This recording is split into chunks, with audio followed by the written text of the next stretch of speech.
Oh my mother, oh my mother, oh my mother, family. The situation at Red Bull is catastrophic, and the worst part is that it's getting worse. This is called karma. Karma for things like what they did to Sergio Perez, or, for example, what Helmut Marko said in November 2024 when they disregarded Franco Colapinto. He said, yes, absolutely. He was faster than Franco Colapinto in all the junior categories. That was when I asked our friend Helmut Marko if Hard was ready for Formula One. With that, Colapinto was left with no options. How different from the words Helmut Marko has today for that same Hard to whom he gave the opportunity over Colapinto.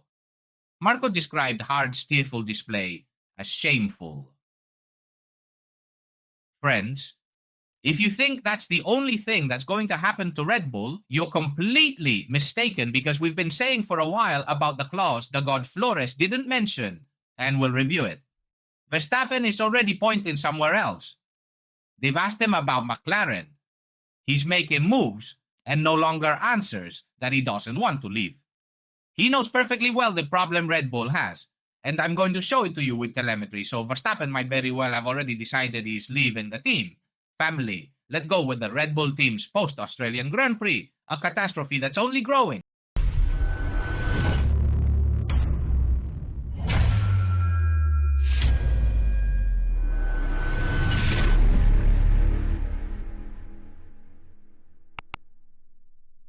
Welcome to Sport Maniaticos, Formula One section on YouTube that enjoys you. So hit a big thumbs up so that this video reaches all the team bosses, not just Helmut Marko and Christian Horner, who have dismissed Sergio Perez or Franco Colapinto and are now running into reality, because yes, you can say whatever you want, but reality doesn't take long to arrive. And this is what happened at the Australian Grand Prix of Formula One. Notice that in qualifying laps, at no time does the blue line, only in one lap, go below the orange line. This means that Max Verstappen's lap time, shown in blue, is consistently slower than Norris's. If that weren't enough, notice how Norris keeps hiding his performance until the last lap. How he lowers it much more. Why? Because he's hiding what he's got. He's telling Verstappen, look what I have. And why does he do this so late? Norris. Well, obviously because Verstappen wants to be in the best car. Now I'll prove it to you for the 13th time. Notice Verstappen does 1 minute 15.4 seconds, Norris 1 minute 15.0 seconds. And if we look at where the difference comes from, the difference isn't in medium to high-speed corners, which have always been Red Bull's specialty. And it seems at least they are keeping pace with Norris and McLaren. Notice it's the low-speed corners, which is obvious. Note that the lower the line, the lower the cornering speed, so you go slower. I'll list the speeds. Verstappen, 194 minimum speed. Norris, 198, faster. Norris in this case, 113. Norris, 107. Verstappen, going faster. Norris in medium-high speed, they're equal, 236 to 235. Here we can see 256 to 262. Norris, well, okay. But 261 to 259 for Verstappen is faster. Like I said, that's not where he loses time. You can see it in the Delta graph. Here's another show. 123 kilometers per hour for Verstappen, lots of problems in low speed. We even saw it in testing, how he slides and how the car shakes. For Norris, it's 135, no less. The same thing happens again with 95 kilometers per hour for Verstappen and 103 for Norris. Tires are already overheated, and in the last part of the circuit, he loses 4/10 because he's overwhelmed, having to work miracles. If we also look at race pace, and what I just showed you was qualifying, we can see the same thing. The orange line is totally visible and is below Verstappen's line. The lap time is faster, and notice how, at times, at the beginning, it's a bit close. We could say in this part, they stay close until Norris starts to push. Verstappen tries to push, manages to mimic a bit, but he's always behind. Notice here we're talking about something that looks small, because it narrows. I'll set these 2 laps, but it's 6/10, which is a lot of tenths. That means he was losing more before. Notice here we find Verstappen going faster until this part. Here he makes a small mistake or something. 210 versus 200 kilometers per hour, losing the gap. But here as well, 187 versus 199 in medium high-speed corners while it's raining. It seemed Norris was much more stable, finishing half a second behind. But this can also be seen more clearly. Forgive me for moving fast because it's a video and I want to cover everything. When they change tires, notice they both put on the same compound. He does one, 23.7, one, 25.3, almost 2 seconds difference. And on the next lap, 1, 2, 22.1, 123.09 tenths. I'm showing you the one where he's a bit closer so you can see I'm being fair to Verstappen, meaning I'm not showing you where there's an even bigger gap. Notice how he progressively keeps losing time, and the same pattern repeats here in this corner, 231 kilometers per hour versus 210, and here at high speed 192 versus 178. In changing conditions, wet, not wet. In every corner, absolutely all of them, the McLaren is better. In qualifying, thanks presumably to Lambiase and to what Verstappen is used to with the Red Bull in medium high-speed corners, he managed to somewhat balance Norris, also understanding that Norris didn't do one of his best laps. See the difference? In qualifying, he's behind by less, and in the race, he's behind by more. What does that mean? It means that over one lap, talent emerges. It still looks like Norris needs a bit more preparation, but he does have a stronger car. Well, once we've seen this, you have seen and checked that indeed Red Bull has a problem, as we were seeing. A problem that might even be minor, seeing that Ferrari has dropped and that Mercedes did well, but didn't deliver a surprise. But of course, let's recall quickly that in a De God Flores post, Verstappen has a special clause, a performance clause that would allow Max to leave Red Bull at the end of this year if in the first 3 or 5 races of this season, he isn't among the top 3 in the driver's standings. This is crazy. We've known about it for quite a while, specifically since September 14th, 2024, when it was mentioned on the God Flores. I heard it on YouTube. You have to know that this is a key piece of information to understand what's going to happen with Verstappen. How will Verstappen manage to finish among the top 3? We'll see. Imagine Verstappen is 2nd or 3rd in the standings, and suddenly in race 4, he's 6th and goes off track. One could say it was intentional so as not to be among the top 3. A lot of things could happen because I'm telling you, listen, Verstappen is already looking elsewhere. Verstappen wonders what gave McLaren so much superiority in Australia. They don't have the what. Well, notice he says, my tire simply overheats faster. You can also see that the other teams behind me have the same problem, and McLaren doesn't. They can just manage their tires a bit more carefully. Max went further on the matter and said, when that tire shifts a bit more naturally, especially on the intermediates with very soft rubber, that's when you see that suddenly they're much faster than the others. Notice that Verstappen isn't someone who needs even 2 races to figure out what's going on. He's been making moves for a while, as I'll show you when he's already talking about what he discusses with Zach Brown. Obviously, the first thing he wanted to see was his car's performance. It's not enough to be champion this year, and the fixes won't be made by Newey. Newey will do them at Aston Martin, which already needs them to get the 33 once I told them the price. This is what Verstappen says about McLaren's interest. Wow, family, how things are. Notice that it's about to explode, and we've been talking about it for a while. Look at Viap yesterday after pre-practice too. Max showed his best sense of humor.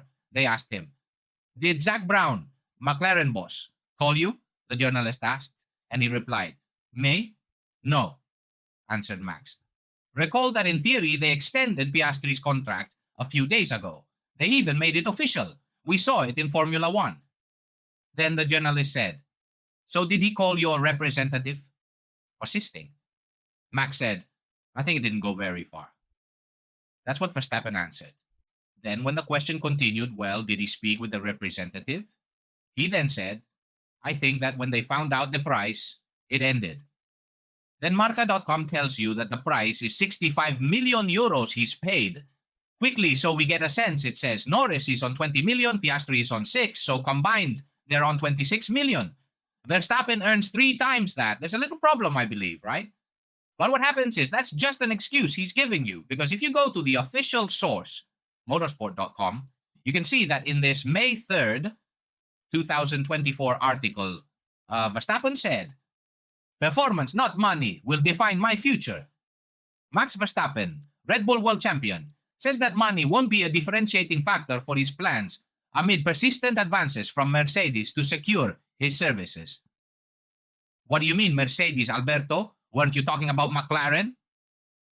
Yes, there's been talk of Mercedes, McLaren. We've always said, we believe he'll go to Aston Martin. We'll see what happens. He had a good relationship with Newey. No matter how much some people have invented all sorts of things. We'll see what happens. But Verstappen said, no. But at the end of the day, even if, let's say, that were the case, 150 million, money won't be a differentiator for me to go somewhere. I'm happy with what? I'm already earning. It's about performance. Verstappen said, I know that if I drive for 5th or 6th place, I get in a bad mood.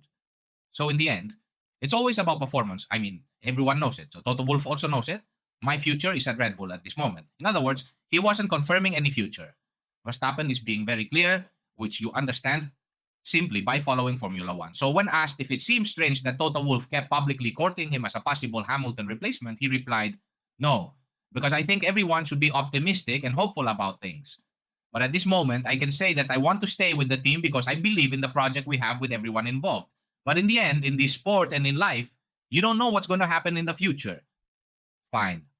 If you take these statements from May 3rd, 2024 by Verstappen, performance not money will define the future, plus everything I've explained, and line them up with everything that's happening now, you already know what Verstappen's future in Formula One is.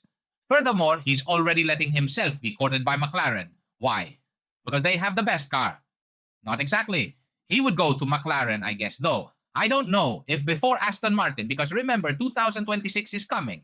But notice how he's dipping his toes. Meanwhile, Red Bull isn't stupid and knows it as well as we do, even if they don't publicly admit it. They say Red Bull F1 reveals improvement plans to catch McLaren. What is this? Evidence they're going to show the lawyer when Verstappen shows the lawyer the clauses to leave Red Bull. They'll say, no, look, we're doing everything, and we're not doing it now that you filed the complaint. We've been doing it for a while. There are experienced people here. This is the elite family. What a mess Red Bull has, and no one's noticing. We knew from the Bahrain test that the McLarens were much faster than us, said Helmut Marko on Viaplay. We've reduced this advantage, I'd say from half a second to 2 or 3 tenths. We can follow them for 6 or 8 laps, but then our tire degradation sets in sooner. That's the main problem. The same one Verstappen told you about, along with a few other things, but we know what they are. And at RLL, they're working hard, he said.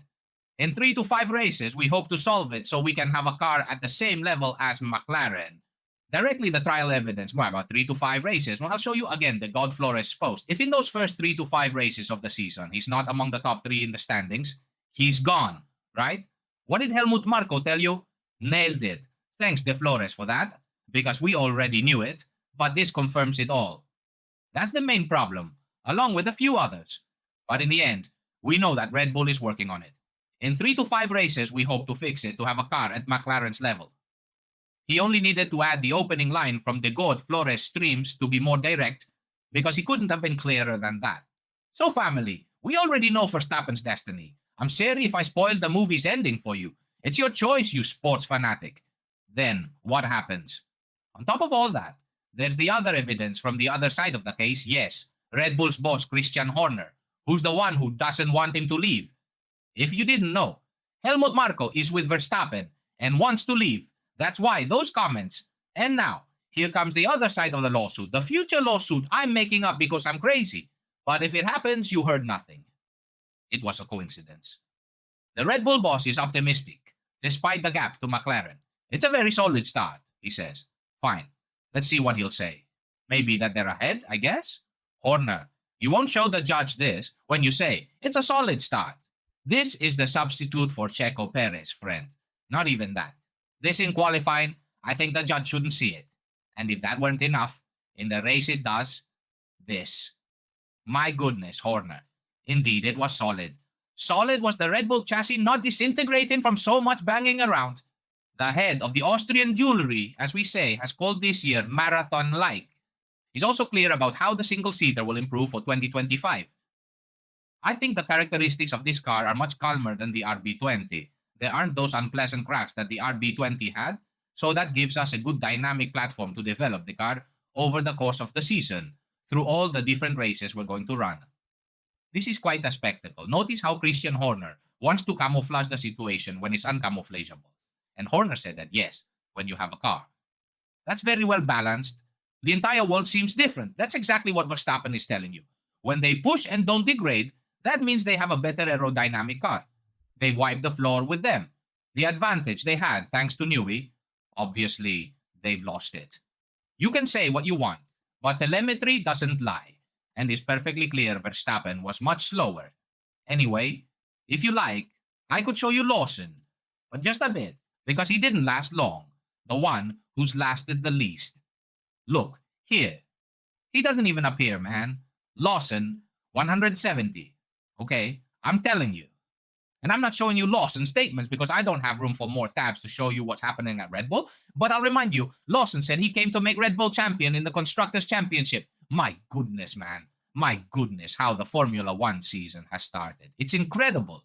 But don't forget, Helmut Marko said the strongest thing. He was asked if Hard was ready for Formula One, and he said yes, absolutely. He was faster than Franco Colapinto in all the junior categories. Oh, Helmut, how many moments we've lived in Formula One together already, huh? This is book-worthy. It's a love story now. Well, that was Helmut Marko. And now Helmut Marko calls what Hard did shameful. Let me remind you about Hard. No, that's Lawson. Ash. There are so many. Hard's bit we've already lost, but well, he spun on the formation lap, so not much. It's around here. Let's see. Here's my friend Hard, okay? This is my friend Hard. Check it out. Did you see? Formation lap. Okay, so after that, I'll show you the image. He started crying, and what happened? He started crying and was comforted by someone. And I think that's what Helmut Marko didn't like. I'll show you now. By whom he was consoled. If you're a sports fanatic, you've already seen it, but I'll show it to you because it's the beginning of the race. It happened at the start. I don't need to skip too far ahead. This is the race summary. Look at it. Then on the formation lap, he crashed. Hard was the first, aborting the start through his own fault, and right away they showed us the image. Who was it? Lewis Hamilton's father. I think Helmut Marko didn't like that much because of the rivalry with Verstappen. Anyway, what followed after that? We already know. The start, and we'll see what happened. All this apparently didn't sit well with Marko, and he calls it shameful. Exactly, for Marko. Marko said Hard put on a tearful show on ORF before smiling and adding, "It was a bit shameful." Later, Hard himself described the Beta walk back to the pits as the walk of shame, and then he said, "It means a lot to me. He knew exactly how I felt, how down I was, and he came to me at my worst moment." All right, that's talking about Hamilton's father, right? Hamilton's father, for his part, said, "As soon as I saw what had happened to Isaac, my heart sank. I know how difficult it is for these young drivers to get to Formula One. The pressure is enormous. You're on the grid for the first time, and it just happens." Well, you took it, right? All right, you've seen Marko's reaction, who says it's a shameful show, and well, what truly is a show, shameful or not, is what's going to happen with Verstappen. He already warned us on May 3rd, 2024, and now we're just waiting, dropping hints here and there about Mclaren. Family, we've already done the Red Bull post-race from Australia in Formula One. Obviously, without Sergio Perez, they sank. No surprise. This was at one point 0-1 in the betting odds. Lawson is a nobody to drive a Red Bull. And if that weren't enough, Hard also turned out to be a bit of a flop. It seems Verstappen isn't on board, seeing that aside from all their problems, which are already numerous, he doesn't have a car capable of winning the World Championship.